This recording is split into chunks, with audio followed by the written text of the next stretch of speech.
നമസ്കാരം, സിറ്റി ന്യൂസിലേക്ക് സ്വാഗതം.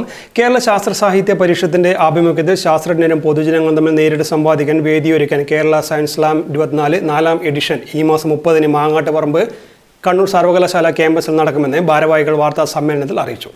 കേരളത്തിൽ 4 റീജിയണൽ സ്ലാമുകൾ സംഘടിപ്പിച്ചിട്ടുണ്ട്.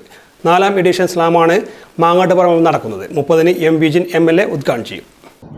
നമ്മുടെ യൂണിവേഴ്സിറ്റികളിൽ, നമ്മുടെ കോളേജുകളിലൊക്കെ നിരവധി ഗവേഷണ പ്രവർത്തനങ്ങൾ നടക്കുന്നുണ്ട്. വ്യത്യസ്ത വിഷയങ്ങൾ, ഓരോ വിഷയത്തിൻ്റെയും അനുബന്ധമായിട്ടുള്ള വ്യത്യസ്ത വിഷയങ്ങളാണ് അവതരിപ്പിക്കപ്പെടുന്നത്. പക്ഷേ ഈ വിഷയങ്ങളൊന്നും തന്നെ സാധാരണ ജനങ്ങളിലേക്ക് എത്തുന്നില്ല. എന്താണ് ഇവിടെ നടക്കുന്നത് എന്നുള്ളത് കേവലം വലിയ ഗവേഷണ പ്രബന്ധങ്ങളായി വലിയ അലമാരകളിൽ കട്ടപിടിച്ച് കിടക്കുകയാണ്. ഇതോടൊപ്പം തന്നെയാണ് ഈ ഗവേഷണ പ്രബന്ധങ്ങളിൽ ചുരുക്കം ചിലത് മാത്രമാണ് വലിയ വിഷയങ്ങളായിട്ട് വരുന്നത്. അപ്പോൾ പരിഷത്ത് ഇങ്ങനെ കേരളത്തിലെ ഏറ്റവും പ്രധാനപ്പെട്ട, കേരളത്തിലെ അല്ല ഇന്ത്യയിലെ തന്നെ പ്രധാനപ്പെട്ട ഗവേഷണ വിഷയങ്ങൾ പൊതുജനങ്ങൾക്ക് മുന്നിൽ അവതരിപ്പിക്കുന്നതിന് വേണ്ടി നടത്തുന്ന പരിപാടിയാണ് സയൻസ് സ്ലാം എന്നത്. ഒരു 10 മിനിറ്റ് നേരം തങ്ങളുടെ വിഷയങ്ങൾ ജനങ്ങൾക്ക് മനസ്സിലാകുന്ന വിധത്തിൽ അവതരിപ്പിക്കുന്നു. ഏകദേശം സംസ്ഥാനത്ത് 4 കേന്ദ്രങ്ങളിലായിട്ടാണ് ഈ സയൻസ് സ്ലാം നടക്കുന്നത്.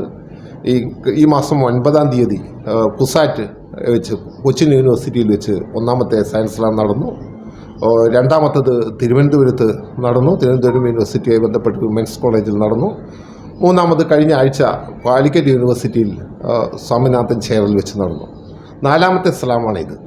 കണ്ണൂർ സർവകലാശാലയിലെ പരിസ്ഥിതി പഠന വകുപ്പുമായി സഹകരിച്ചാണ് ഇത് സംഘടിപ്പിക്കുന്നത്. 20 ഗവേഷകർ സ്ലാമിൽ പ്രബന്ധം അവതരിപ്പിക്കും. ഗവേഷക വിദ്യാർത്ഥികളും സ്കൂൾ കോളേജ് വിദ്യാർത്ഥികളും അധ്യാപകരും പൊതുജനങ്ങളുമായി 300-ൽ അധികം പേർ പങ്കെടുക്കും. വാർത്താ സമ്മേളനത്തിൽ പരിഷത്ത് ഭാരവാഹികളായ M Divakaran, K Vinod Kumar, KP Pradeep Kumar, doctor TK Prasad, PK Sudhakaran എന്നിവർ പങ്കെടുത്തു. News desk, city news. കൂടുതൽ വാർത്തകൾ അറിയുവാൻ സിറ്റി ചാനൽ വാട്സ്ആപ്പ് ഗ്രൂപ്പിൽ ജോയിൻ ചെയ്യുക. ഒപ്പം YouTube ചാനൽ സന്ദർശിക്കുക. വാർത്തകൾ ഇവിടെ അവസാനിക്കുന്നില്ല. മറ്റൊരു വാർത്തയുമായി വീണ്ടും കാണാം. നമസ്കാരം.